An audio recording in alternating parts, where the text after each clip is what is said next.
Welcome to Southwark Cathedral, everybody. It's wonderful to see you here for this Hustings event.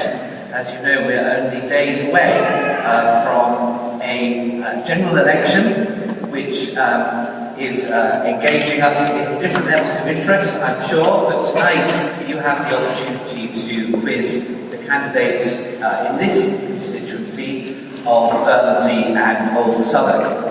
So I'm very pleased to be able to welcome the five on the platform: Andrew Beadle, representing UKIP, JP Flew for the Conservatives, Neil Coyle, the Labour Party candidate, William Lavin for the Greens, and Simon Hughes for the Liberal Democrats. The format for this evening is very simple. First of all, each candidate, and I think we'll take them in order just down the table, will have 5 minutes to make a kind of introductory address to set out their stall, as it were. And after they have done that, then it will be question time. We don't know what you're going to ask, so they don't know what you're going to ask. So it will really be over to you, and the breadth of things that we cover during the course of the evening will all be driven by what you think it's worth asking about and engaging with. So every time you ask a question, each of the candidates will have an opportunity to respond, and we'll allow that discussion to go on a little bit. Towards the end of the evening, as we come towards a conclusion, I'll invite each of the candidates to make a closing statement, a sort of bid for your support, as it were, and then we will wrap up by 7:30. The evening is being both broadcast, courtesy of SU1, being live streamed, and is also being filmed by Os Flanagan, a documentary filmmaker. If you want to ask a question and you're uncomfortable about being filmed, that's absolutely fine. All I would ask is that when I call you and you stand to ask your question, that you say, please no film, and we'll be very happy to abide by that. We will have a roving microphone for your questions, so please don't start asking the question until the microphone has got to you, because this is an enormous space and we just won't hear it. So I think without further ado, we will get started, and I'll invite Andrew Beadle of UKIP, first of all, to make his opening statement. Hello, and good evening, everybody. Thank you for coming. As introduced, my name is Andrew Beadle, Bermondsey and Old Southwark candidate for the UK Independence Party. Who am I? I was born in South London. I entered politics at a pretty young age, I suppose 16. I was quite interested, came from a reasonably political family, and I grew up in quite a diverse political environment. My interest went through the Young Conservatives, onto the Conservative Party, and that was great up until, I suppose, into my mid-20s when I started to disengage. Reasons for that? Well, life, but also I felt that the three parties that were at the top table, well, pretty much the only two at that time, weren't doing us any justice, and I felt that my voice, my desire when I came into politics was to make a difference, was just lost, and so I stepped back. 1997, I suppose, I re-engaged, because at that point I thought Mr. Blair offered us a new way forward, and I voted Labour. Soon I don't regret that move, but there you go. UKIP, our position is quite simple. We joined the Common Market in 1973. That was the deal. That was what was presented to the people of this country, and that's what we said yes to joining. We've now moved through several years, and we've now moved on to a whole political environment that has nothing to do with the Common Market. However, we still want to trade. Now, there are those to my left that will put forward a suggestion that UKIP want to divorce themselves from Europe. No, what we want to do is we want to trade with Europe per what we signed in 1973. We don't want Brussels ruling our lives from a sovereignty perspective. So let's try and dispel that myth before we start, if I may. Economics is politics, and policies are ways through which management of revenue is achieved. Just to give you some facts, and politicians love facts, and I won't try to bore you too much. PFI, a lot of you have heard of PFI, it's a financial initiative that the NHS was basically drawn into in 1990 with John Major, Tony Blair, and the Labour Party took it forward into realms unknown, but here we are. So PFI, I read an article recently which suggests that for every man, woman and child in this country, the debt on their head before they even get going is £3,400 because of PFI. That to me is incredible. We have a trade debt, we have a national debt, shall I say, of £1.6 trillion. The cost of the interest alone on that is estimated at £46 billion, which works out at £700 per head. So in real terms, every man, woman and child in this country is being burdened with close to £4,000 worth of debt, which they've never asked for. UKIP want to take us away from this position because it really is unsustainable, untenable, and it's just morally wrong. Well, I suppose bottom line, where I'm trying to go is bottom line.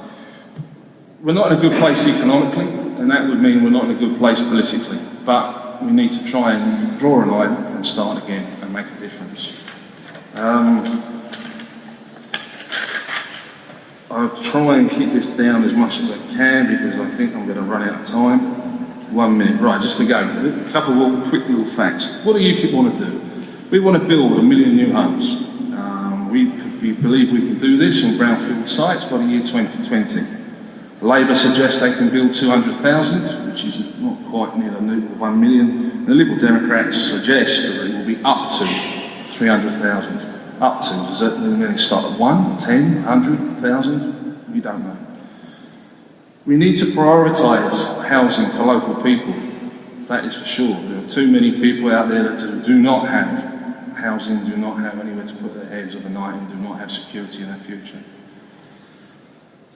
To finish quickly, the motto that the UK Independence Party has taken forward into this election is believe in Britain, and I am very much behind that. I think we need to come together as a nation, we need to focus on the future, and we need to basically get on with things and address the problems that we have, which I believe we will not do whilst we remain as part of the European Union, but as a part of the common market, that will work. Thank you. Thank you, Andrew. J.P. Curry for the Conservatives. I think I'm going to stand up because I'm so tiny that the people in the back might not see me. Very good evening and thank you for inviting me. I'm an immigrant. I grew up in a country where if you worked hard and if you saved and if you did the right thing, you were punished by way of taxes. People who earned £20,000 had to pay 55% of income tax plus 12% social security. So most people in the country paid 67% of tax. The trade unions ran the country, and enterprise was stifled and made impossible by way of regulations, by way of red tape. But across the channel, there was another country. Margaret Thatcher had turned Britain into a country of aspiration, where if you wanted to make it, if you wanted to work hard, and if you did the right thing, you could climb the ladder, you could make it. You could buy your council home, you could save, you could look forward to a better future. You were not stuck where you were born. And so I moved to Britain and I never looked back. And then in 1997, the Labour Party tried to convince us that they were not going to change very much. They were just going to help the poor a little bit more. And what followed was 12 years of higher tax, more regulation, more borrowing and more spending. It went so far that by the end of the decade, we were bust. The country was bankrupt. And there was the famous note by Liam Byrne, the Labour Chief Secretary to the Treasury. He left a note for the the next team, when the Conservatives came in, they found this note on the desk and it said, I'm sorry, but there is no money. The country was bankrupt. Labour bankrupted the country. So the Conservatives came in because all those services, those public services we want to provide, they need to be paid for. So we tried to find the money. We took the difficult decisions to put the country out of Labour's Great Recession back into safe economic territory. And it worked. We have now the highest economic growth of the Western world. But the job isn't done. We have halved the deficit, but there is still the other half. And we also want to start repaying the national debt. We don't want to pass it on to the next generation, to our children. So on the 7th of May, the choice is very straightforward. It's a choice between David Cameron or Ed Miliband. David Cameron, a country of aspiration, where if you work hard, if you save, if you do the right thing, you can climb the ladder, you can get on. Or Ed Miliband, where if you work hard, you are punished by way of taxes, and where very large parts of the population are stuck on benefits with no hope to betterment. It's a choice between you standing on your own two legs and making the best out of your opportunities, getting on in life, or big government and meddlesome, nannying politicians telling you how to do it. It's a choice between freedom or subservience to big government and to the state and to politicians. And that's what I want to fight for. I want to fight for a Britain that once again becomes a country of aspiration, where you can get on, where you can climb the ladder, and where you're not stuck on benefits in a no-hope situation. A place where you can have hope, where there is a future, a much brighter future than what was behind us. Thank you. Thank you. Neil Coyle for the Labour Party. Thank you, Stephen, and thank you for giving over the Cathedral this evening. It's an absolute honour to be here. The last time I was sat right here, I was wearing purple robes as I was being made Deputy Mayor of Southwark, so apologies for underdressing this evening. This is also where my family believe my grandfather was ordained. He was a docker in Rotherhithe before retraining as a priest, so this building has a special importance to my family. This building and this area is also where we see on the very doorstep the rise in some of the problems that I want to tackle if I am elected on the 7th of May. We see outside this building the rise in homelessness. We see congregations like at Southwark Cathedral contributing to food banks. Now it's great that you contribute, but we have to question why that food bank exists. There are 7,000 people using food banks in Southwark. I think that's unacceptable. The food bank tell us it's a direct result of the welfare cuts chosen by the Tories and the Liberal Democrats. Those cuts and that agenda I have fought against as a councillor in this constituency for 5 years and running a national charity helping 500,000 people a year. This government claims and ministers claim that the issues we see, the problems, the challenges we see arising locally are a result of austerity. But actually, I think all government is about priorities, choice and values. And this government has failed this community. This government has chosen to give those who earn over £150,000 a year a tax break. This is a government that has taken money from the loan sharks like Wonga. It's a government that has failed to tackle non-dom, and it has ignored some of the massive problems our community faces. And if you want to look at a period of genuine austerity, let's compare this government with the post-war Attlee government. Attlee's government, in my opinion, was the best government this country has ever had. It delivered the National Health Service, it delivered the welfare state, and it delivered the housing that we so desperately needed then, because it was focused on that community, those priorities, its values, and longer term. This government has been focused on a race to the bottom and the short term. My granddad will have seen that Labour government deliver, and I hope he shared its values.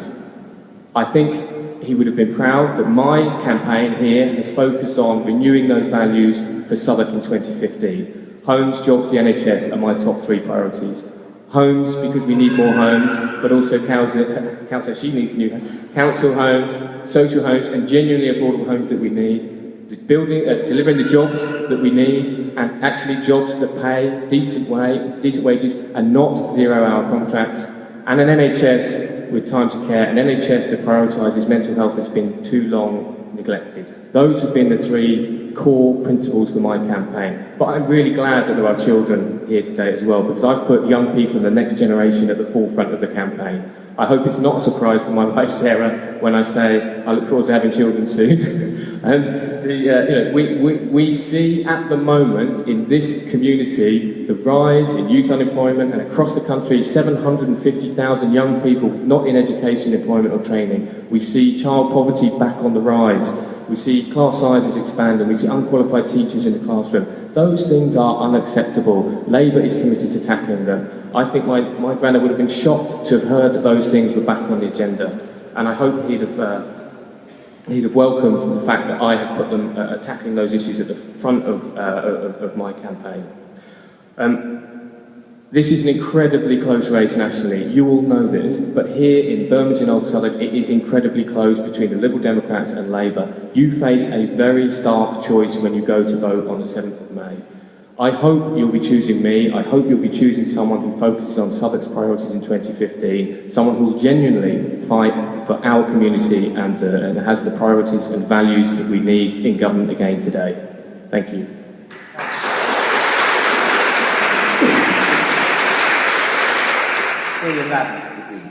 Yes, good evening everyone. I'm Will Lavin. I'm the Green Party candidate for this constituency, and I live just down the road in Bermondsey with my wife and 2 young children.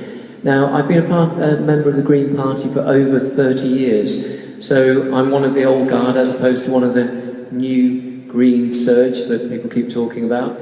And in all those years, I've never experienced a time like this for green politics. The party membership has quadrupled in the last year, which is an incredible achievement. We now have comfortably more members than both the Lib Dems and UKIP. And I think the reason for that is that people are disillusioned with the old-style politics and old-style politicians, and they're looking for an alternative, and the Green voice is giving them that alternatives. And what we're talking about is a new Green vision, which is anti-inequality, anti-austerity, and looking for real productive green growth rather than unsustainable growth.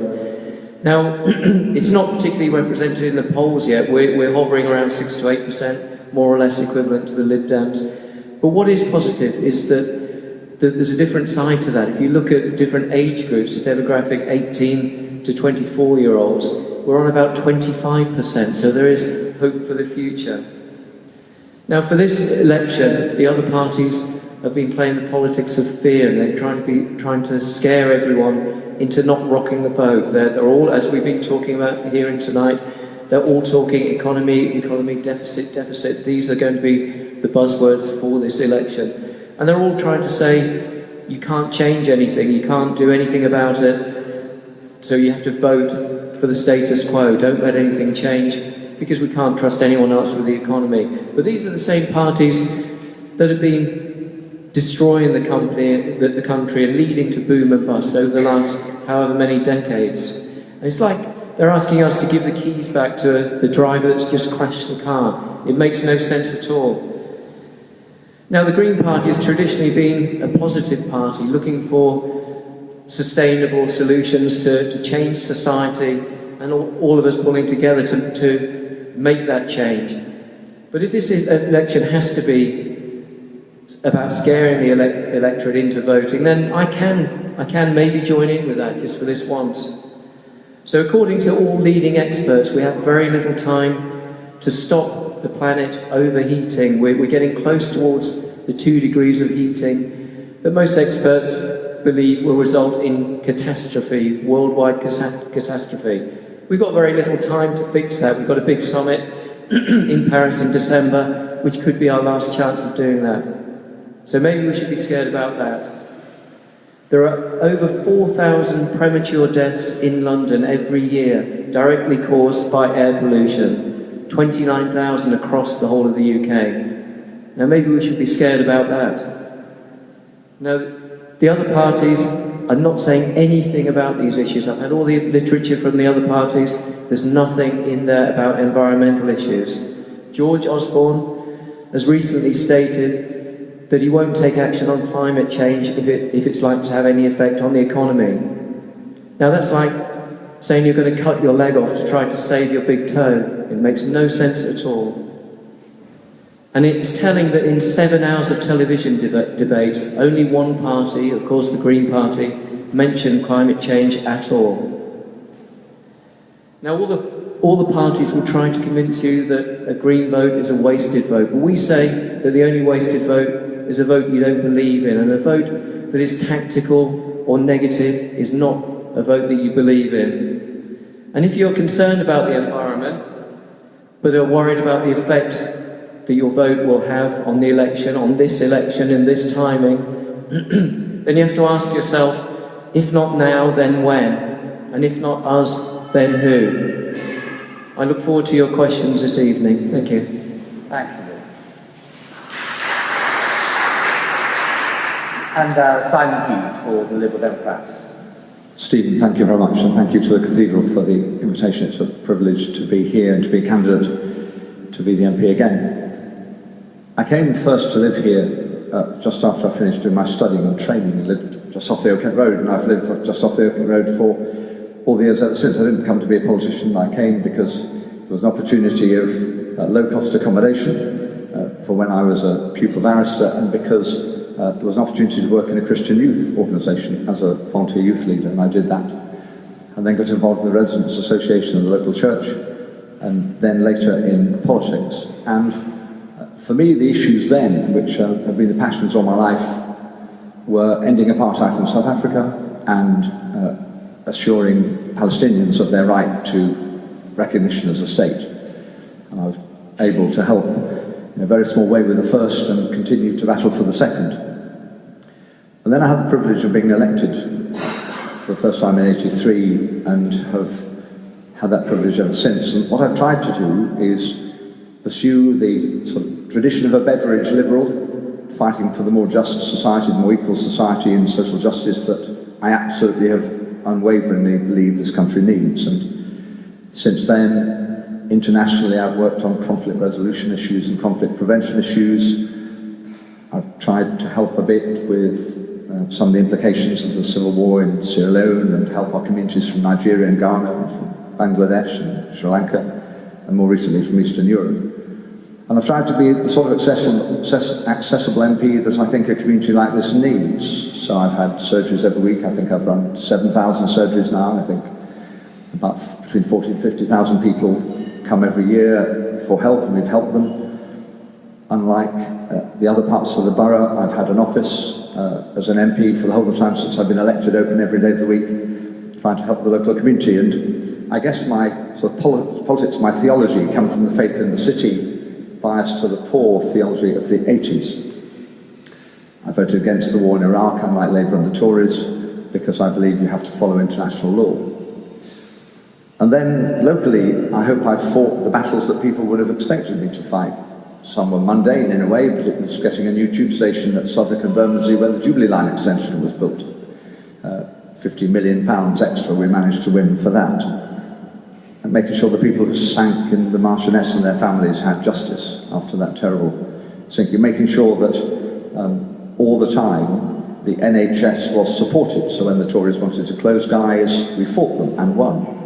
Then Labour wanted to close the A&E. We fought them. Sadly, we lost. Then Labour wanted to close the Maudsley 24-hour mental health service. We fought them. Sadly, we lost that, but we never gave up. And I never gave up. We're now got an urgent care centre at Guy's, which I had the privilege to open in this Parliament, and we have the cancer centre being built. And I've tried to fight for individuals, whether to stop people being extradited to be executed abroad or bring people home from prisons. And then in 2010, at last, there was no overall control, and the challenge was, what could we do? I talked to my Labour friends. There was no possibility of a Labour-Liberal-Democrat coalition because we didn't have the numbers. So we could have walked away, let the Tories run the country, but I thought that was not the brave thing to do, and so we went in to try to rescue the country's economy and make it much fairer, and I believe we've done that. The deficit then was 150 billion. It's now half of that. Unemployment in this area has come down significantly. The country's had 2 million more jobs, so 2 million more apprenticeships. I personally intervened to stop the Tories who wanted to end job seekers' allowance after a year. If you'd not got a job, and reduce that by 10%, that stopped. The Tories wanted to end council tenancies for life. I was able to stop that. So I hope the whole story is one of making sure that I continue to fight, but in government this time, in coalition. And there'll be a coalition of some sort after the next election, obviously, because nobody's going to win. And my issues are very clear. One has been the same issue ever since the first day I was elected, which is making sure there's enough good quality affordable housing here. And I take issue regularly with the Mayor of London, who I don't think delivers, and our local Labour Council, which regularly fails to deliver the amount of affordable housing we need. Secondly is to go on lifting the taxes, which I've been privileged to help to do, so that people have more of their own money, and that's helped the economy. And it's been really good in this Parliament that we've been able to find more money for schools, more money for childcare, more money for pensioners, and more money for overseas development, the first government ever to do that.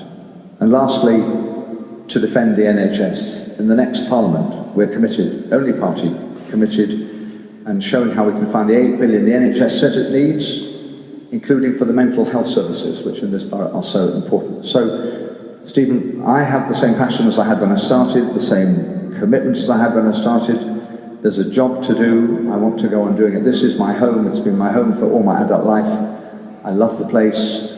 There are battles to fight, and I hope people will think that I can be the tried and tested guarantee of somebody who will always put this place first, but will make sure that nationally we have both a secure economy, but also a fairer society, and don't get hijacked in the days ahead. We are.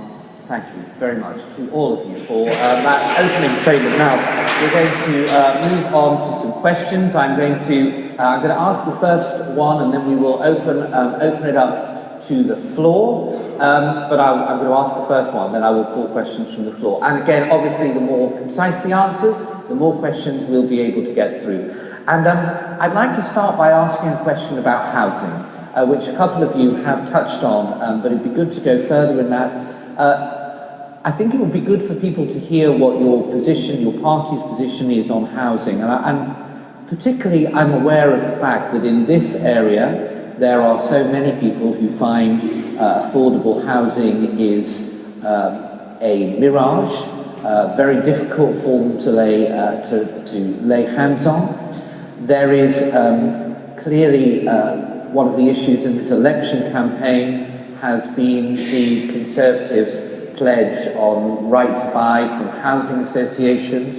It'd be good to hear from each of the candidates about your take on that, and also on the mansion tax that's been proposed by the Labour Party, and the implications of that for people living in an area like ours, where £2 million may not seem a vast sum of money for a house if you've been living in the same place for a long period of time. And Neil, we'll start with you, I think, and then I'll invite others to contribute. Thank you. Yeah, it's a huge issue. As I say, it's been at the front and centre of the campaign I've been running for Labour here in Bermondsey, Old Southwark. Lots of different issues. Just jump to private rented sector first. 70,000 private renters here in Southwark.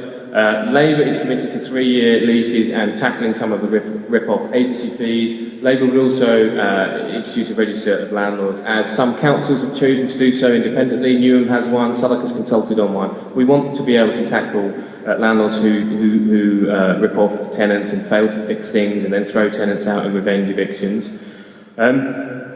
Southwark Labour Council has the biggest council house building programme anywhere in the country. There is no other council that has that commitment. There is no other council doing as much as Southwark Labour. Our commitment is 11,000 council homes on top of existing stock and across the borough. There is no bit of the borough that will not get those homes. For those of you who live anywhere locally, Willow Walk, some of you will know, which is around the back of the Old Kent Road Tesco, 75 council homes built and opening very soon. There's a next site is on Long Lane. There'll be more council homes there, built by a council that wants to deliver council housing. Southwark Council in the last 4 years has built more affordable homes than any other London borough. It's 1,140 homes, and 700 of them are in Bermondsey. So Southwark's record on this is a strong one. We would like to do more.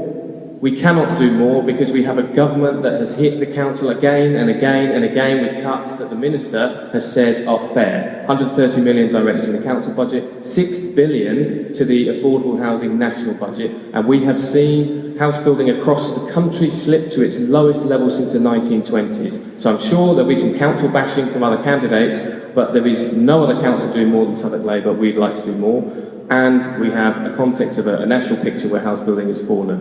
And you mentioned the mansion tax, a very specific Labour policy. So it's homes over £2 million, rising with inflation, and will not affect anyone who does not have the disposable income to pay that. Sorry, you say you can't hear? Right, okay, sorry. Slower. Okay, so the mansion tax will not affect anyone. It's 2 million and rising with inflation, and will not affect anyone who doesn't have the disposable income to pay. It works out as about £250 a month.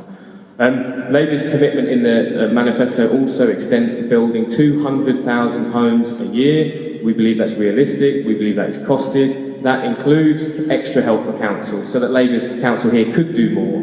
It includes help for social housing, and it includes housing growth areas. If I'm elected, I will be fighting from day one to make sure we get our fair share here. Those housing growth areas mean where affordable homes are built, that local people get priority to buy them. They're not sold on the international or open market. Thanks. JP Fleury.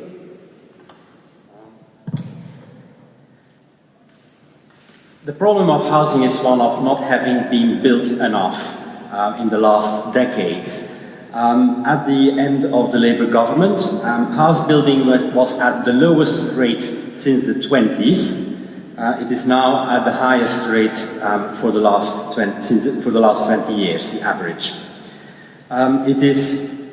There are many aspects to it. One of the aspects is the cost of building, mainly through regulation, which makes it very expensive. Then, of course, there is the land cost.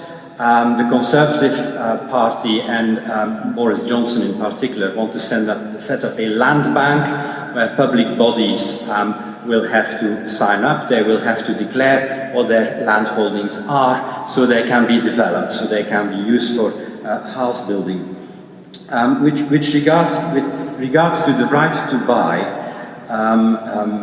so housing association tenants would obtain the right to buy. That is, 5.2 million people would benefit from that. 5.2 million who otherwise could probably never aspire to own their own home.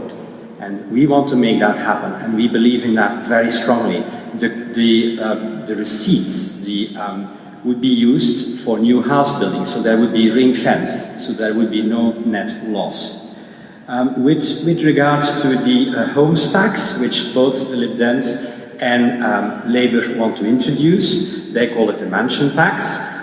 It is very well documented that quite a few Labour MPs and Lib Dem MPs are already dreaming about lowering the threshold. Several Labour MPs have come out into saying that it should be lowered to £400,000. And so we do not believe, this is on record, you can actually Google it, look it up, it's out there on record. That's the ambition of quite a few Labour MPs. Tonight you're going to hear a lot from my left here about new spending commitments, how we should spend a few billion there and a few billion there and here. Both the Liberal Democrats and the Labour Party have absolutely the intention of running a perpetual deficit. Both of them want, I'd like to reply this, both of them want to balance the budget, they say, but only on current spending. not on capital spending, and therefore, basically what they are doing is, and this is interesting because Neil Coyle just said that the future generation is at the heart of his program, is basically borrowing... It's not really what the question was about. I'm also replying to Mr. Coyle. I want to say one more sentence. Very briefly, then I want to ask you something else about right. If we pay for all those, that spending by way of borrowing, which is what they both have not excluded, then we basically have a party today, and we send the check to the next generation. Let me just ask you a question about right to buy. 5.2 million people will benefit from right to buy from housing associations. Live in those houses. Yeah. Live in those houses.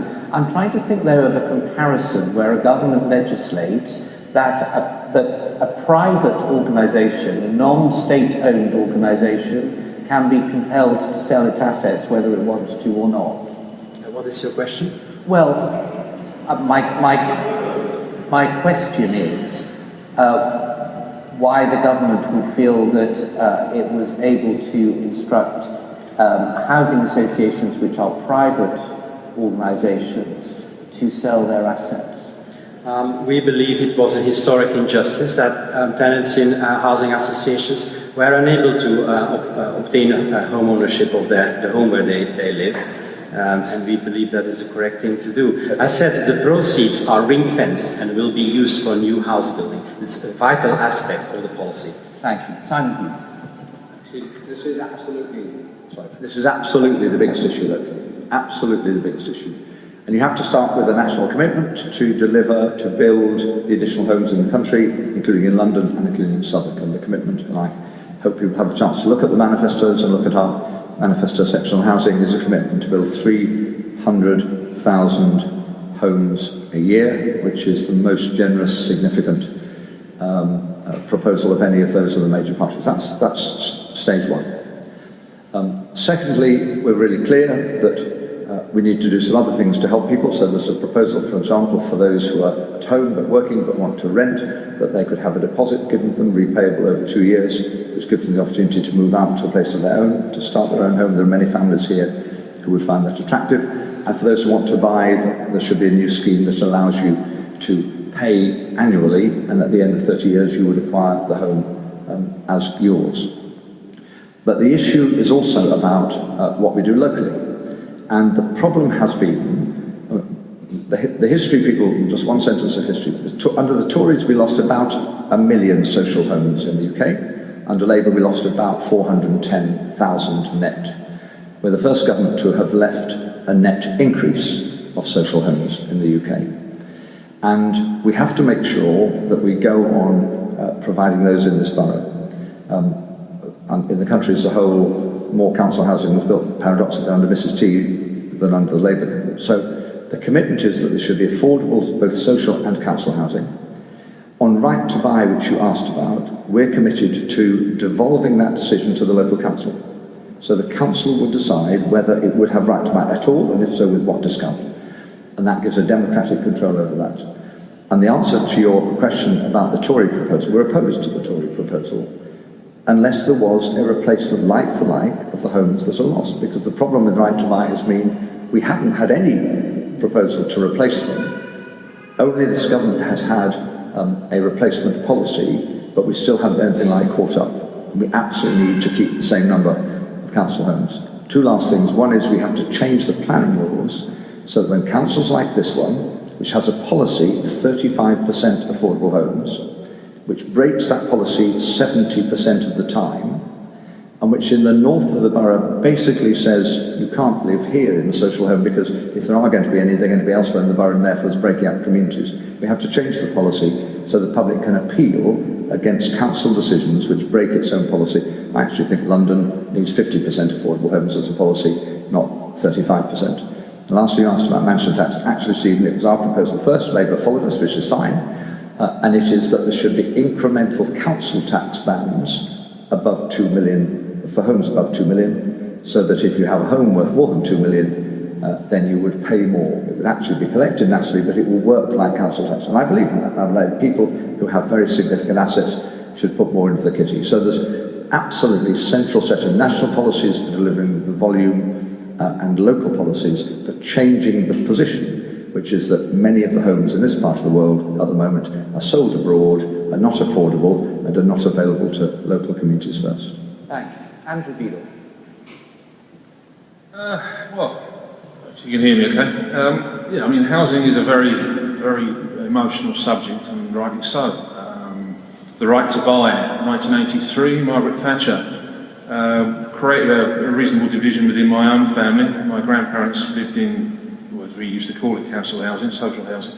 They wanted to buy, couldn't afford it. So we ended up in a situation where there was a lot of debate, shall we say.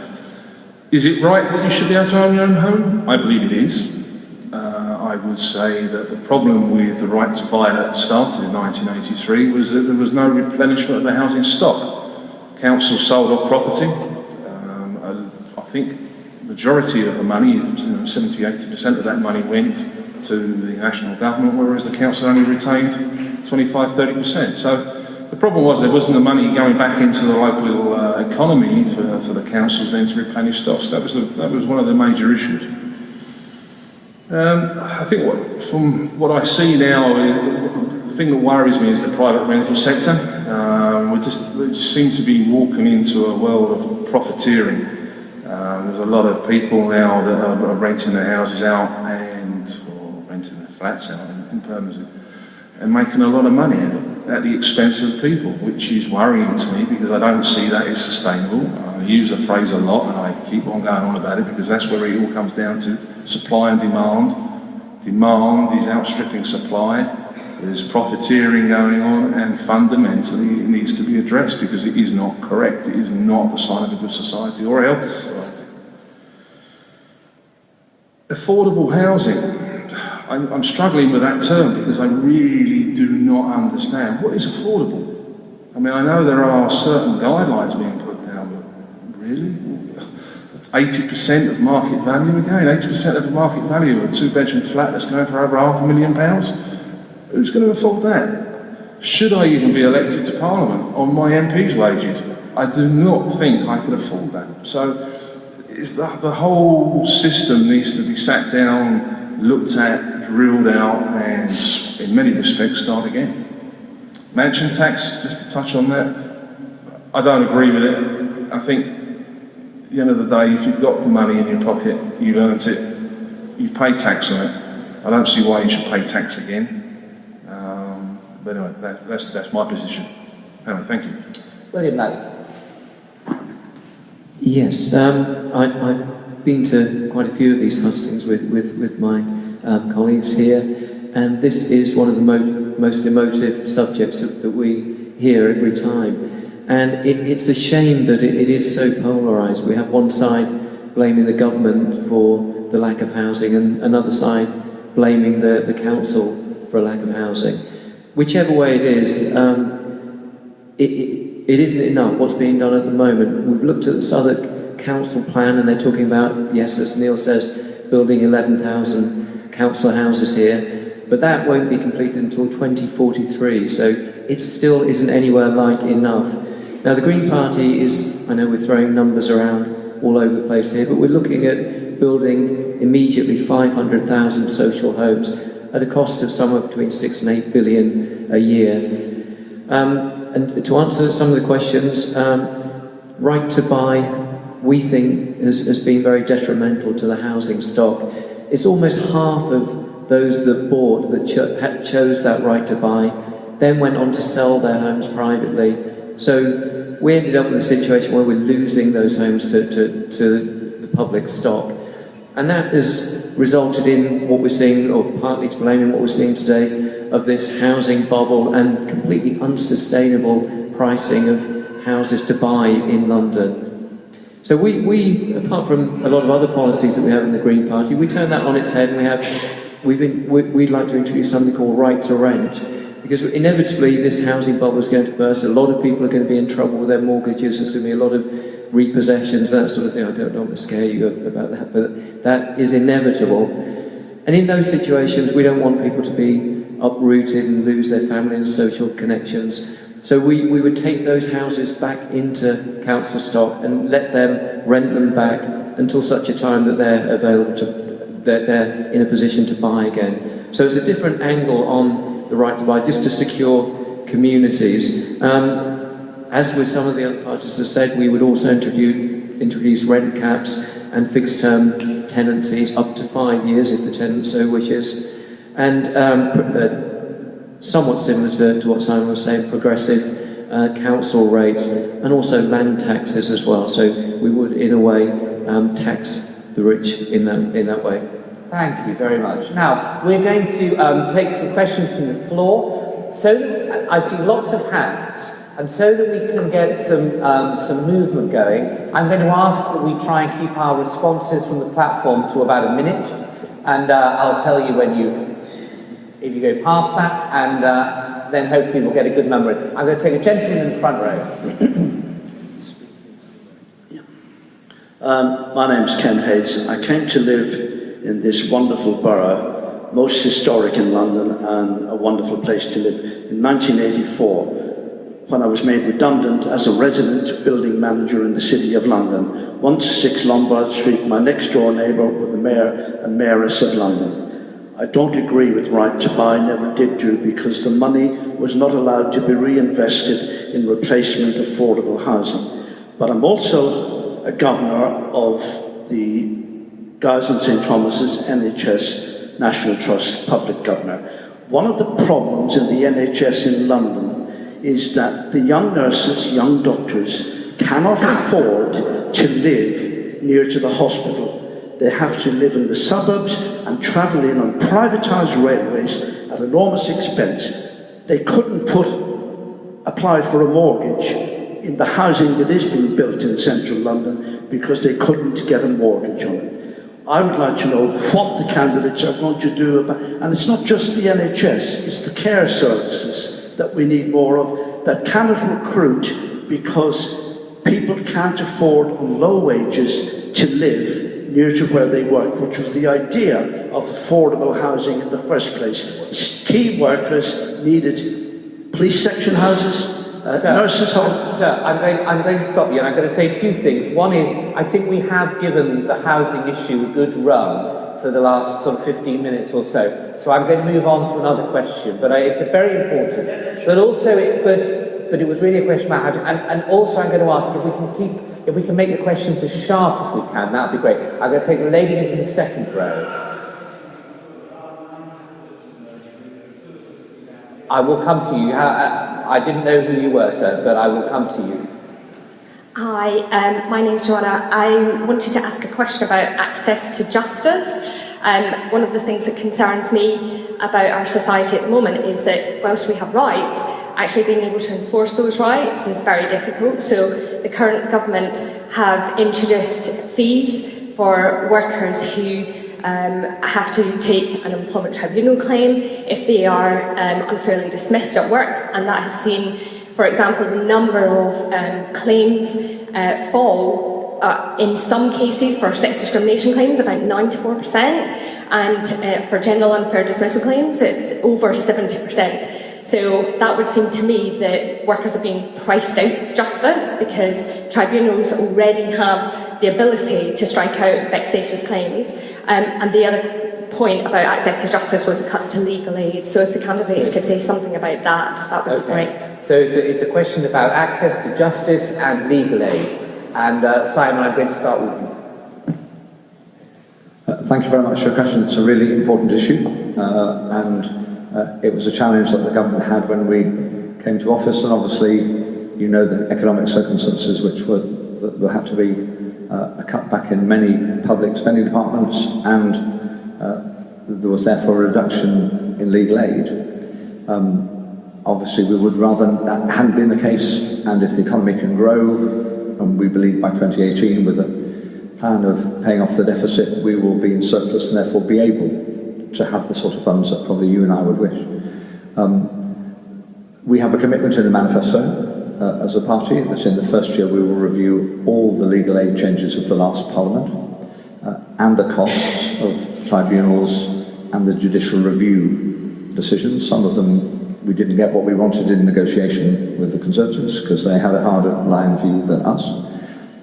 Labour have made no commitment to add to the legal aid budget. They said they won't be able to because of the public expenditure restrictions.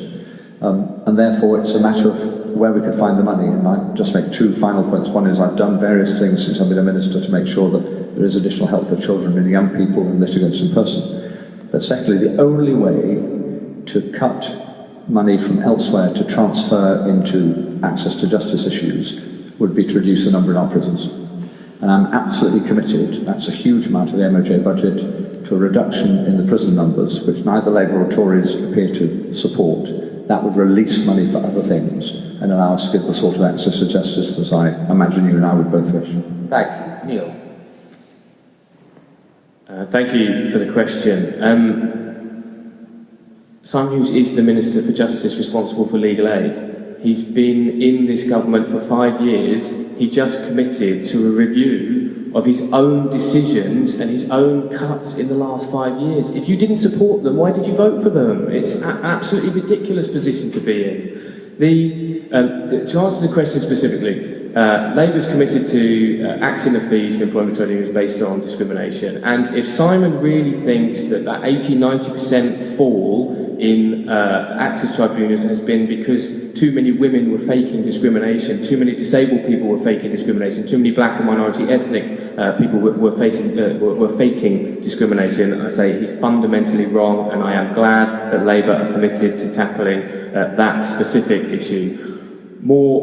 And more generally, have a review of the changes to legal aid. Our changes will reinstate support for the access to justice for children. That the Children's Commissioner in this country and the Joint Committee on Human Rights have said this government has cut access to justice for children and undermined fundamental human rights. That is unacceptable. It is a legacy of a government whose priorities are wrong. Sadly, it's that man's legacy, and I want to see it changed. William. Yeah, thank you for the question, Joanna. I have to admit this is my subject area, although I'm married to a lawyer. But access to justice, of course, in the Green Party manifesto, we are committed to free legal aid. And I know Simon's looking at reviewing this and maybe in the future lowering legal aid fees.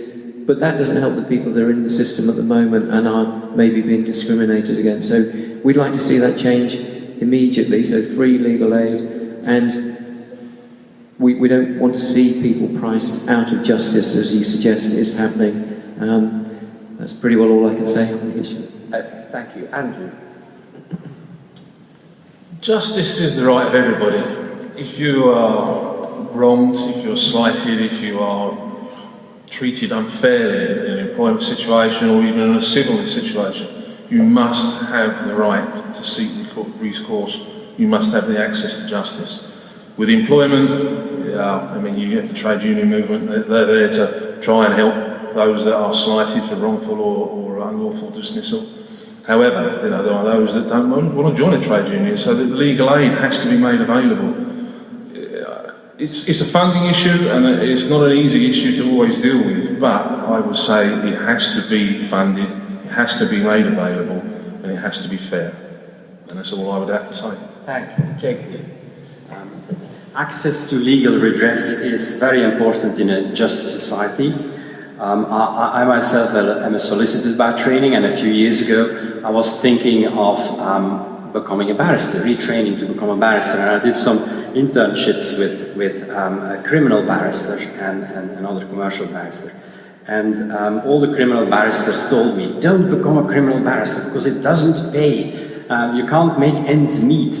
They do indeed work very hard, most of them, and most of them do not earn very much. And so the profession is more and more people are leaving that profession.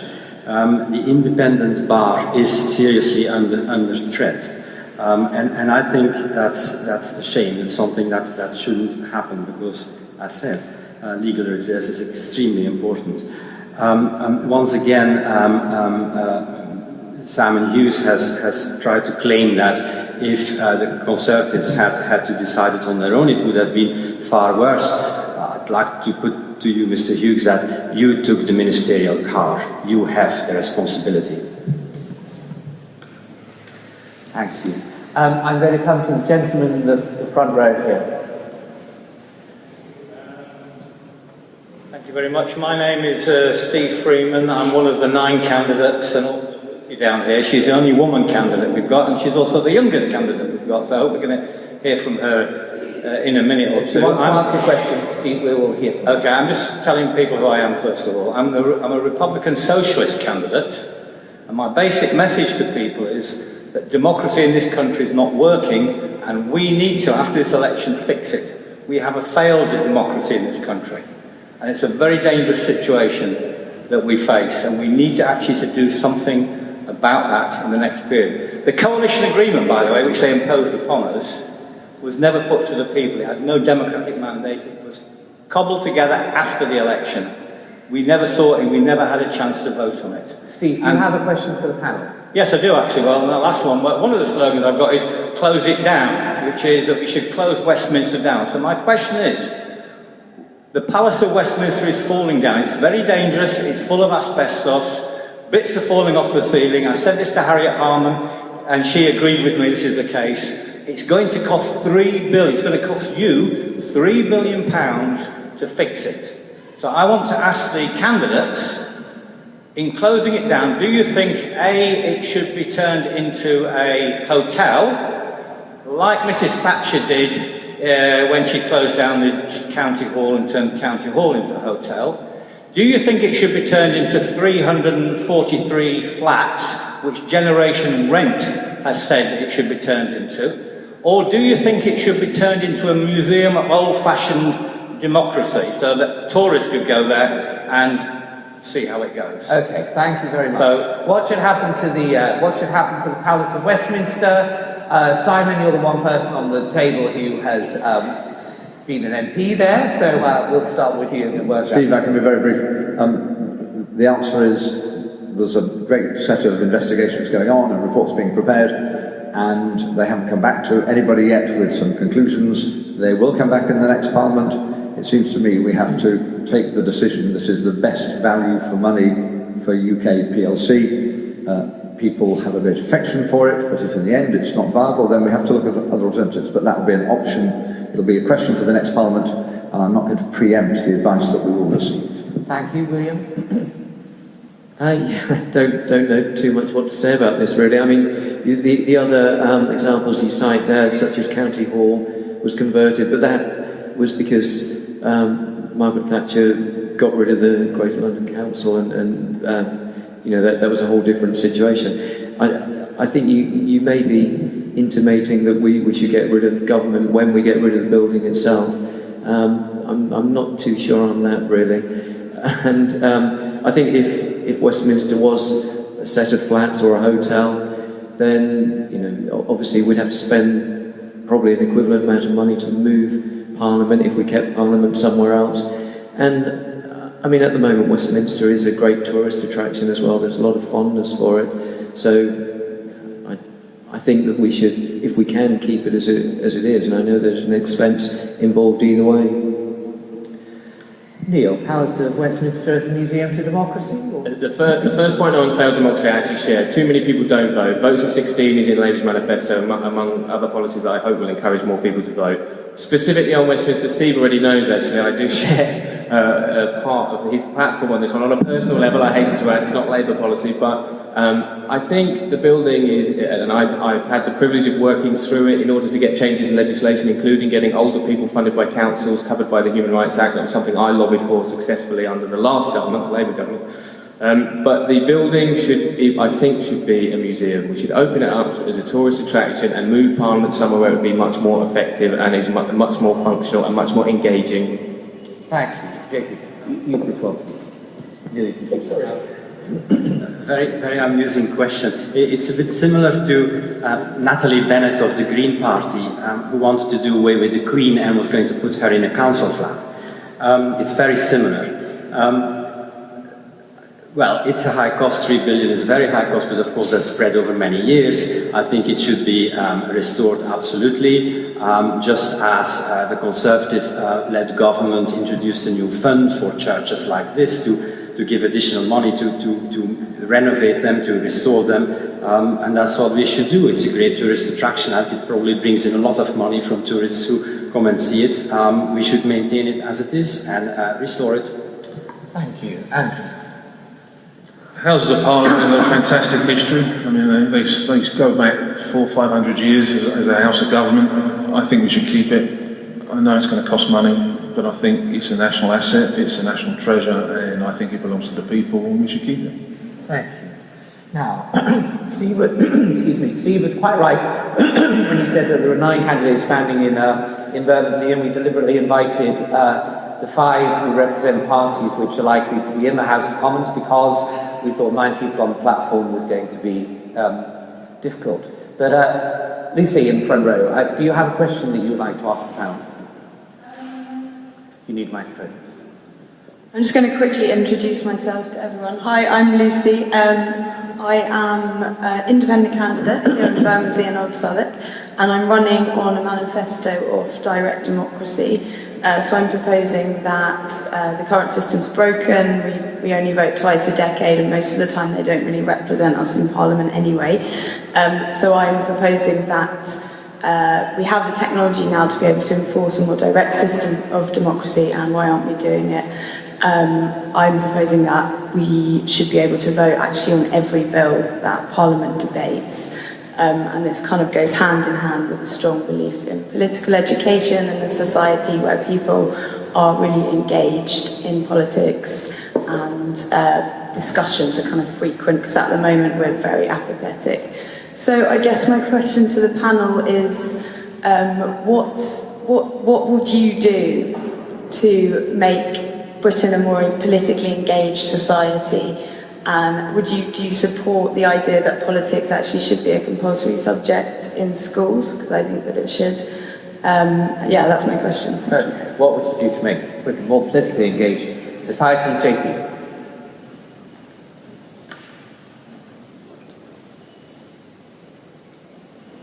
If the matters at stake are really important, people do go and vote, and they become more motivated.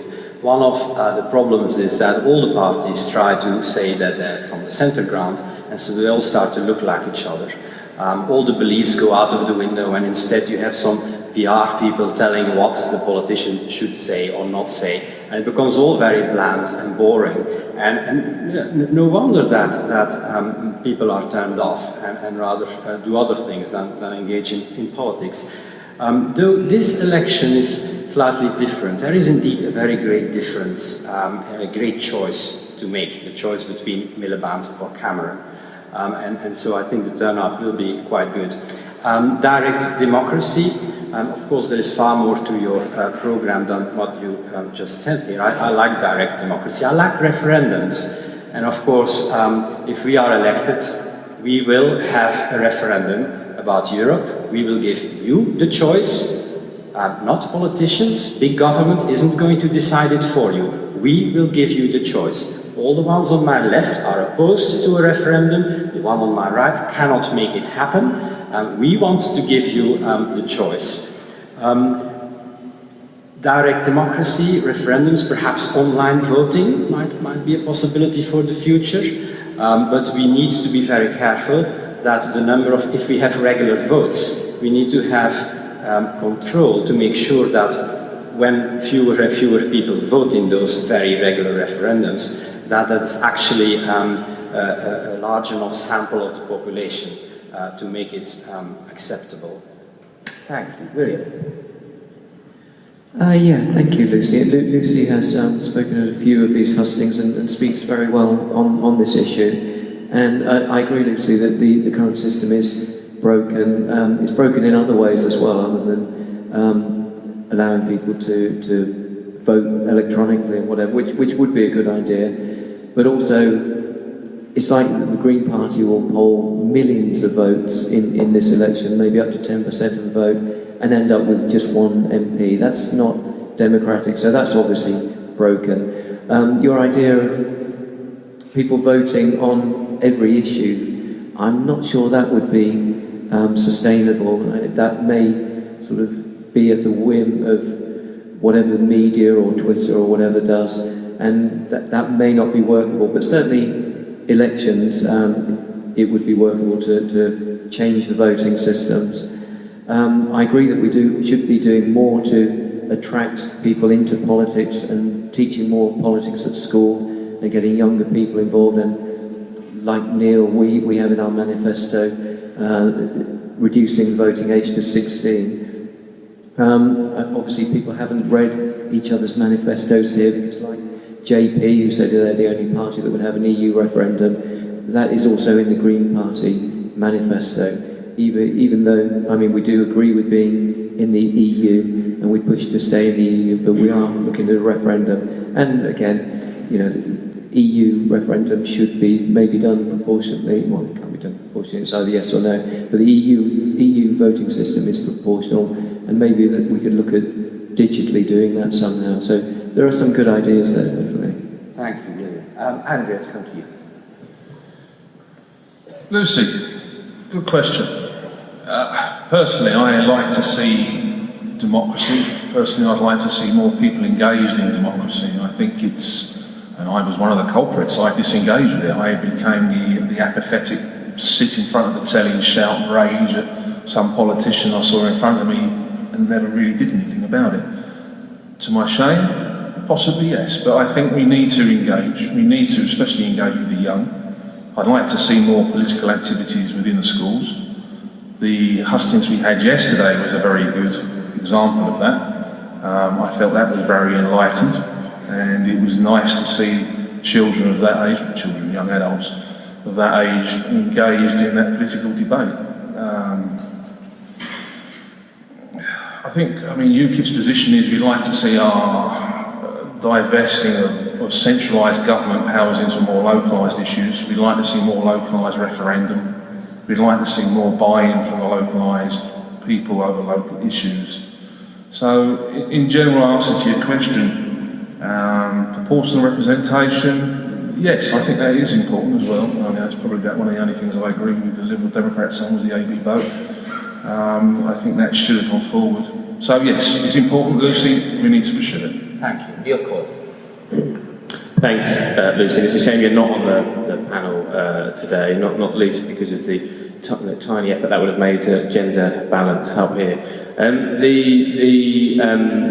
Part of your question comes back to how parties operate. Actually, I think most political parties are pretty poor at engaging young people, engaging women in particular. Locally, we set up a fund when I was first elected as a councillor to cover childcare costs for any parents who needed it so they could afford to attend our local meetings. We paid for taxis to engage members who wouldn't otherwise be able to travel due to mobility issues. So how you function and how you choose to do that is, as a political party, is important. I'd like to see the Labour Party be a bit more engaging on some of that. Locally, we've got a good track record. So we have volunteers from all of the local universities. We've got a massively growing local Labour Party, thousands of people coming through to help this campaign in particular. If anyone else wants to get involved, you're more than welcome.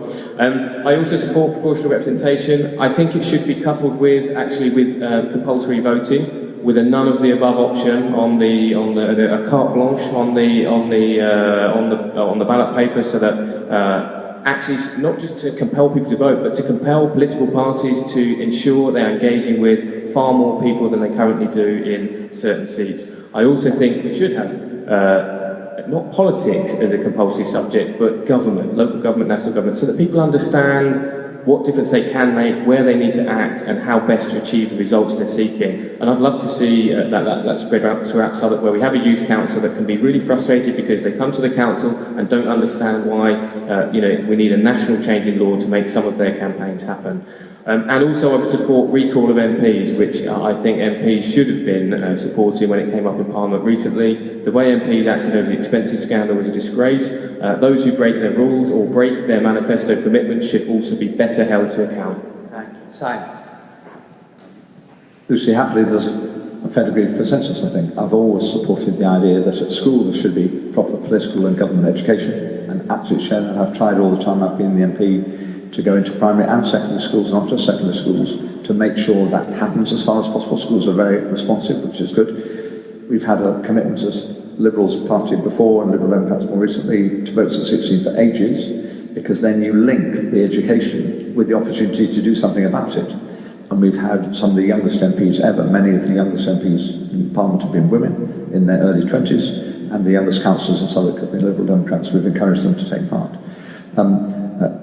Stephen, there should be a referendum, and we've legislated in the last Parliament that if there is ever any proposal to transfer any power from the UK to Brussels, there would be a referendum. I support that. But the other things that I think would make the most difference, legislation should always be consulted on through the process. That doesn't quite do what you want, but we can do better at making sure people engage.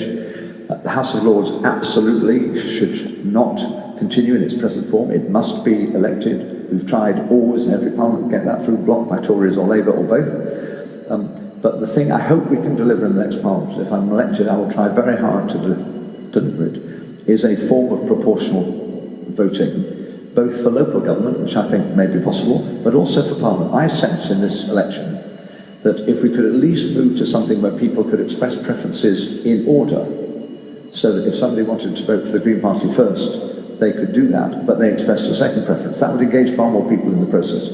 This seat has only ever been Liberal or Labour since 1935, and therefore people know that's the choice people have.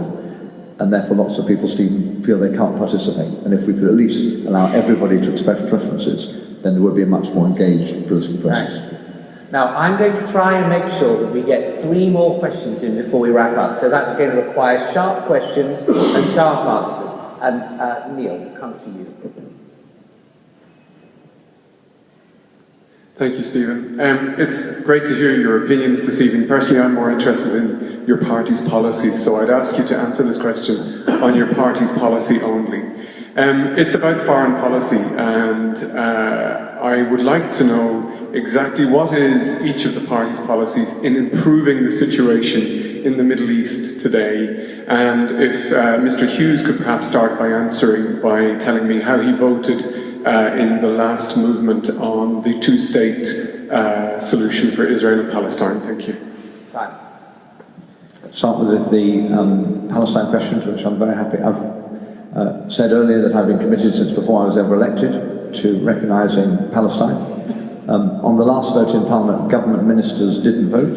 None of the government voted because it was a backbench debate, and the agreement recently is that if the backbench business committee comes up with a proposal, government doesn't seek to influence the outcome of the vote. All my colleagues, I think without exception, all Liberal Democrat colleagues who weren't ministers voted in favour of recognition of Palestine. I think that's right. I need to correct that, but I think that's... And no, as a minister I didn't vote, because no ministers voted, so that we didn't look as if we were trying to heavy the result. But I personally believe we ought to recognise Palestine now. On wider issues, just very quickly, because you raised the bigger question, we absolutely have to support the democratic alternative in Syria, and we're doing that, and I support that.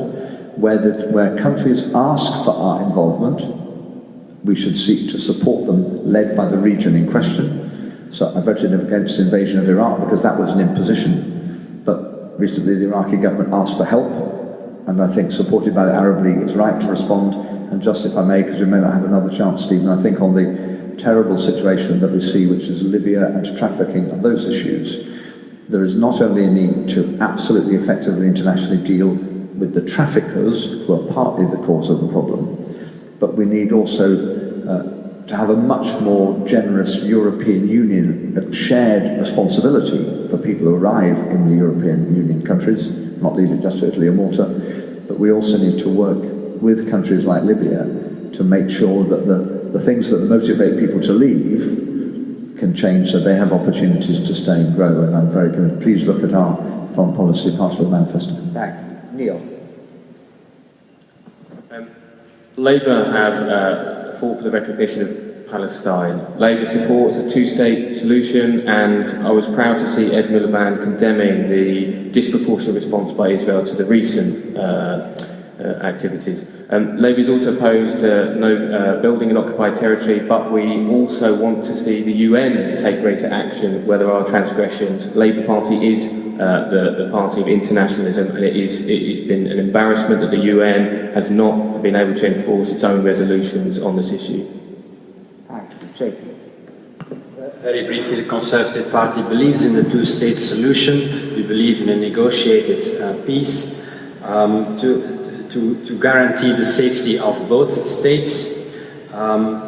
Sadly, it doesn't help that in that region so few countries are democracies.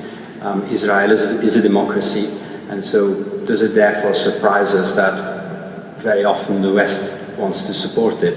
It's very sad that there are no more democracies in the region. And lastly, if we have to wait for the European Union for a solution, then nothing will ever happen. William? Yeah, I think you're reaching consensus here. You asked for what the party policy was, and the Green Party manifesto clearly states that we would recognise the state of Palestine. And our foreign policy is very much based on negotiation and support rather than aggression. With regards to Syria and the refugee crisis, we obviously are not doing anything like enough to take our share of refugees into this country, and we're letting other countries in the European Union take much more of a burden. So we need to act quickly to take off their share of refugees there. I know that was slightly off subject, but other people have mentioned that. Thank you, Andrew. UKIP's policy on foreign affairs with regards to Israel and Palestine is we seek the two-state solution, a peaceful end to the trouble out there. Unfortunately, I think those words are easier said than achieved, but that's the policy. With regard to other issues in the Middle East, with people seeking refuge from terror, refugees are welcome in the UK, from the UK Independence Party. We keep being told that we're not allowing people in. That is not the truth. If you are a refugee, if you're in fear of your life and you need to seek haven, we will offer that. What we do need to do, though, is we do need to address the reasons why you have become a refugee, which all too often is because of external influences. Thank you. Let's have another question. The chap in the middle there, that's you, sir. Good evening, my name's Anthony. The point was just touched on by a couple of panellists, but I just want to get a slightly more specific answer, if possible. We saw 700 people die last week coming over from Libya in the Mediterranean Sea. I'd like to know what you would do and what policies you would be pushing for if you were elected as a Member of Parliament to prevent these terrible events from continuing to happen in the future. Thank you. Okay, so specific answer on that issue. Andrew? Specifically, I think we need to stop the human trafficking. I think there's people making a lot of money out of that misery, and it's apparent that they are making vast sums of money, so that needs to be stopped. We need to also address, as I said earlier, why these people are trying to make it across the Mediterranean Sea. I mean, if they are fleeing fear, they are fleeing persecution, they are fleeing a war, then we need to address that at a grassroots level. Jake? Yes, it's obviously when people fear for their lives, we should help them. There is a bit of a problem because of potentially the very great numbers. So we should always try to help the countries develop into something where people would want to stay. I was perturbed when Nigel Farage said that only the Christians should be let in and the others should be sent back. And I thought that was an extraordinary, scandalous thing to say. We should know better. It's a bit the reverse world of, there were allegations that on some of those boats, a small minority of Muslims threw the Christians overboard, and that's a bit the opposite thing. You basically you send the Muslims back and then the Christians can't come. It's a bit similar. Neil. Thank you. Obviously, we need to be pushing for greater peace and stability in the countries where many of the refugees and those seeking to travel are coming from. We need to spread economic opportunity and opportunities more generally. The Labour Party prepared the way for the 0.7% of GDP to be invested in international aid. That has to be protected. There are parties that are opposed to that. I would be fighting to make sure that is retained and is used well, used to best effect. Including to support training of police in other countries, provision of opportunity education in other countries, health service in other countries. There is also a role to support, not one for the UK alone, but one that EU partners should be working on, and one the UN should be working on, which is for greater naval patrols to tackle within the Mediterranean itself, and make sure that those who are responsible for actually taking people on those risky and dangerous trips, make sure they're the ones that are targeted. What are they doing with the money they take from those people? How can we make sure we tackle that? Is there a role for Interpol in that? There are greater international bodies who should be doing far more than is happening. But again, we get this fake austerity argument where costs are cut, and that leads to tragic circumstances for thousands of people, and many of those involved, rather than governments that are committed to the long-term focus, where those people are no longer forced to flee their own country, and we do not have the tragedy and that horrific circumstances on the doorstep of some of the wealthiest nations in the world. Thank you. Will. Thank you. I do agree with a lot of what Neil's just said. I mean, we are allowed to agree with each other on human issues such as this. I think that immediately we should be doing more this country to help with this, and not allowing a lot of the burden, as I mentioned before, to fall on other European countries such as Italy. There are some of the parties are culpable for demonising people trying to flee terrible situations, and we need to put a stop to that. And there are some contradictions, particularly in the UKIP. I know issues like this, UKIP are under scrutiny, but there is a contradiction there where they say that they want to stop foreign aid on the one hand, and on the other hand they don't want to let immigrants, or in some cases refugees, coming into the country.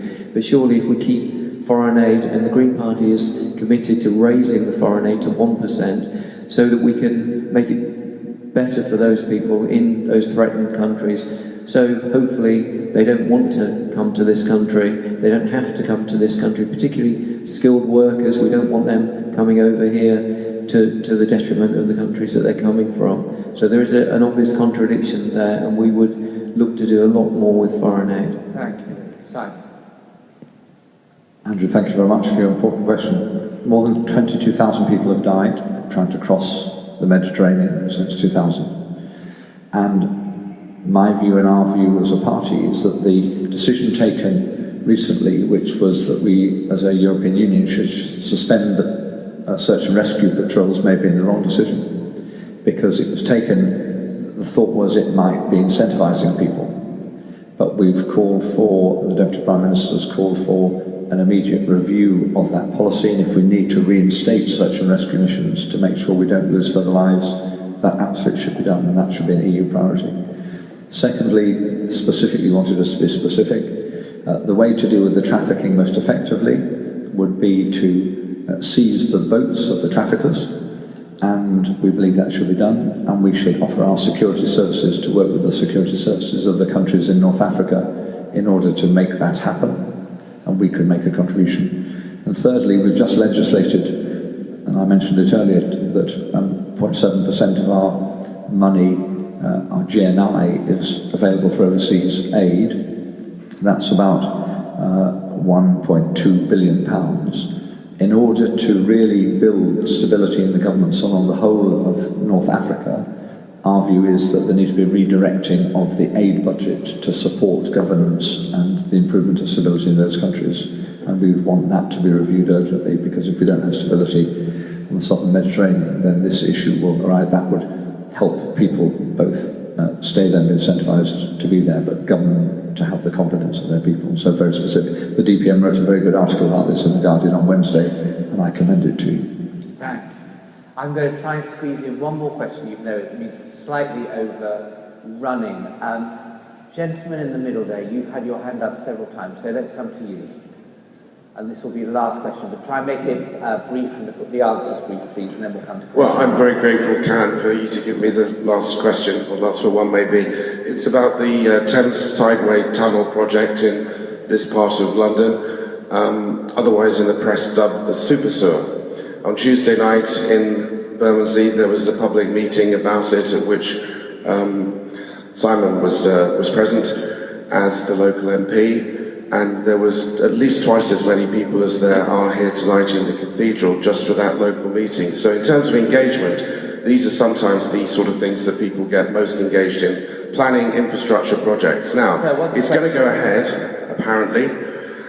There's only one way that it could be perhaps re-examined with the reduction of impact on the lives of people in Bermondsey and Rotherhithe, and that is to temporarily suspend it and re-evaluate whether or not they've chosen the right sites to do their tunnelling in Bermondsey and Rotherhithe. I'd like to hear from each of the 5 representatives of the 5 parties if they were in government, because the planning has been approved now.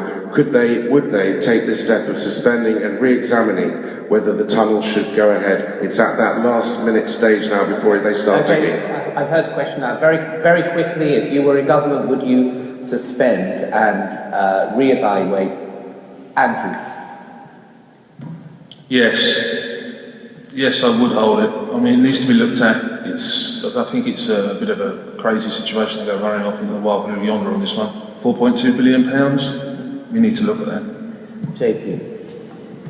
Well, it illustrates the main problem with house building and the planning system in this country. If we, as soon as planning permission is granted, then turn back and change our minds, then nothing will ever be built.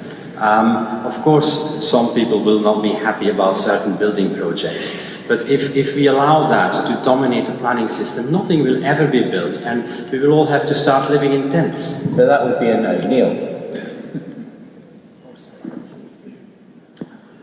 The Labour councillors and Labour council have fought the project tooth and nail, including in the courts. Unfortunately, we didn't have a government that would listen, and we have a minister sat in government who appeared to have no influence over his government partners.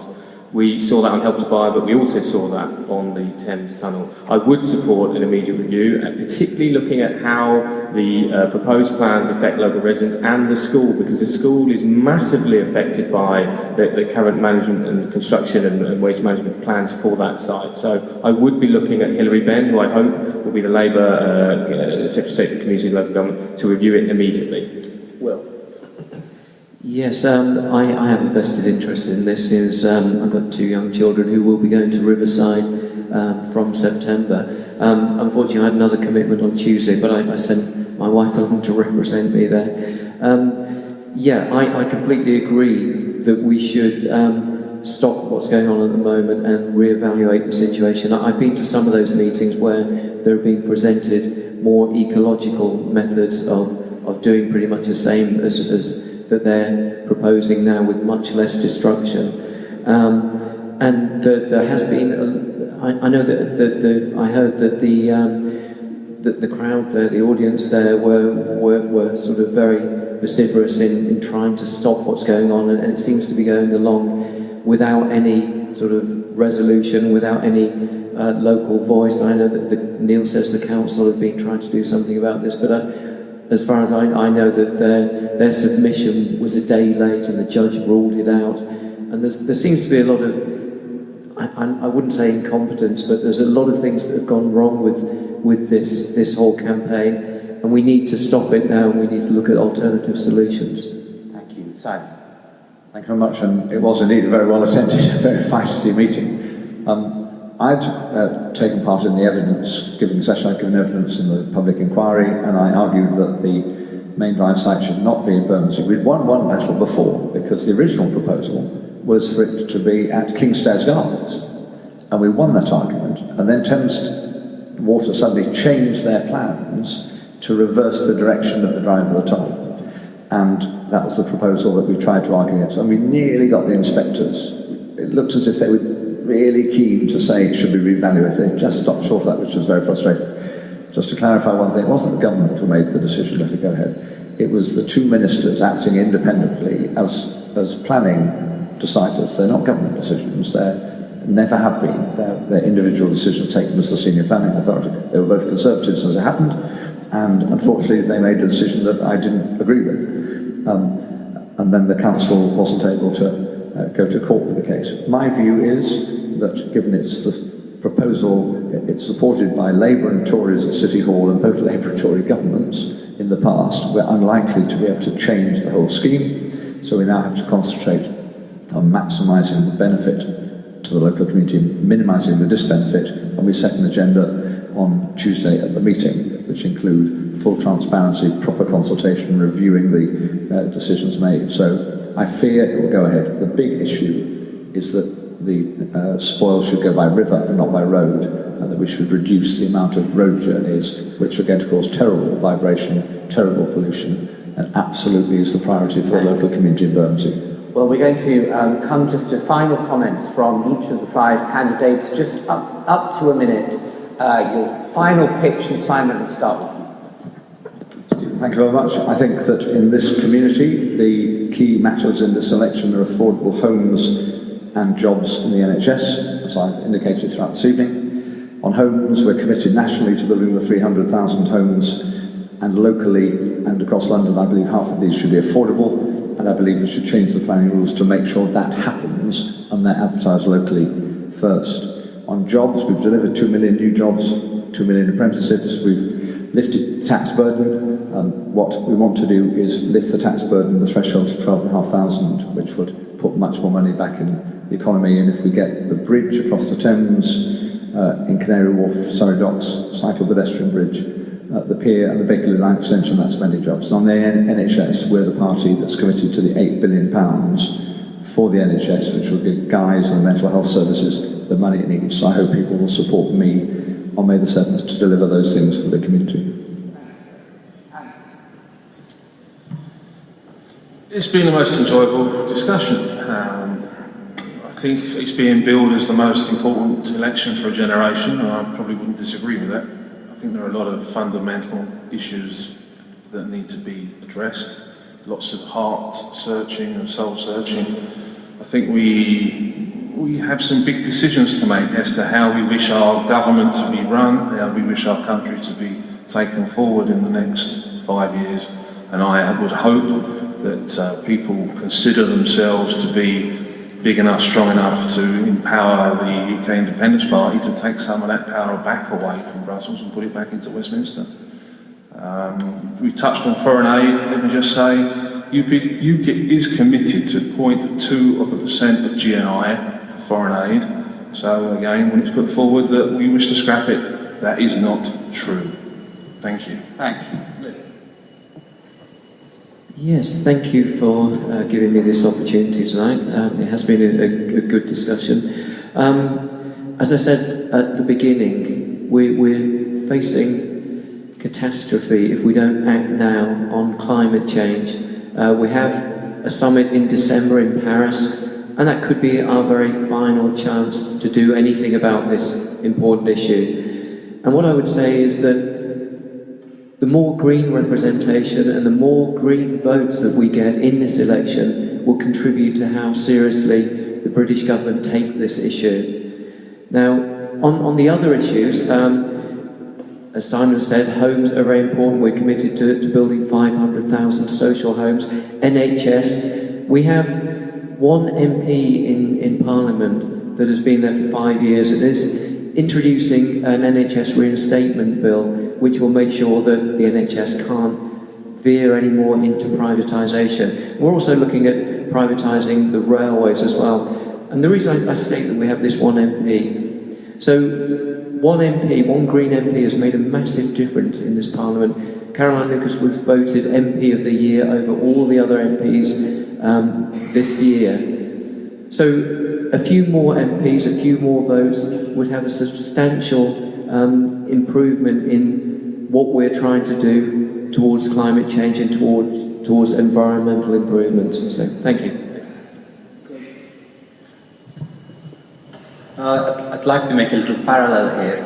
If Simon Hughes was famously elected in 1984 in the dirtiest election this country has ever seen as the straight choice for Bermondsey, I would call myself the non-socialist choice for Bermondsey. I want to stand for aspiration, for people getting onto the ladder, for being able to aspire to a better life, instead of being stuck on benefits and dependent upon the state and dependent upon politicians. All they want to do is to borrow more, to spend more and to tax more, robbing Peter to pay Paul. The Conservatives have a different tune. They have a different economic vision. They want to take the right economic measures to make sure that the economy grows, so prosperity increases and there is more for everybody. So there is more for everybody and everybody can have a hope to a better future rather than to be stuck on benefits or dependent upon politicians. Thank you. Hopefully I've given you a sense over the course of this evening what my priorities would be were I to win on May the 7th, and a flavour of who I am. I got into politics as a result of my mum's illness that changed our life chances as children in our family and broke our family apart. That's what drove me into working in charities and rising through charities to run at one, helping 500,000 people. Those would be my priorities. I take those experiences and that work experience into Parliament if I'm elected here. The priorities of the last 5 years, where we've seen the NHS pushed into crisis, we've seen disabled people and carers demonised and penalised, we've seen police cuts in this community, we've seen legal aid changes mean families are no longer able to access justice. That needs changing. We have a really clear choice before us on May the 7th, before you. You can choose 5 more years of the same, supported by Simon Hughes and Nick Clegg. They have said they would prefer to work with the Conservatives again. That means implementing that £12 billion budget cut again in pensions and welfare. That means extending the bedroom tax to older people. There have been no red lines for this man in the last 5 years, and that's the choice we have here in Bermondsey and Southwark. Labour's commitments to homes, jobs, the NHS, and I make one final promise, if I may. I will not, whatever makeup of Parliament is after May 7th, if I am elected, I will not vote for anything I think will harm this community where I want my children to grow up.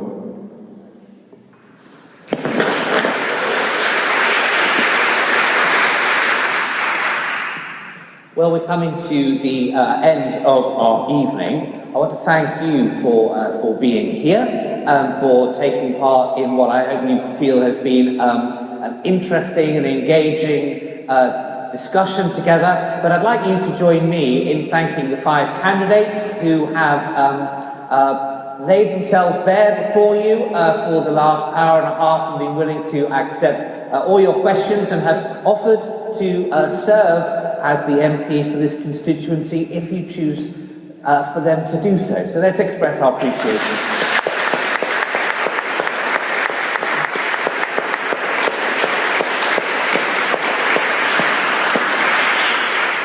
In 12 days' time you will have a vote, and so will I, and I hope that whatever you decide to do with it, you decide to do something with it. Because our forebears fought hard for it. We have a privilege to go out and vote and to shape the future of governance in this country over the next 5 years. Thank you for being here with us. My name is Stephen Hance. I've been your host for this evening, and thank you for being here tonight.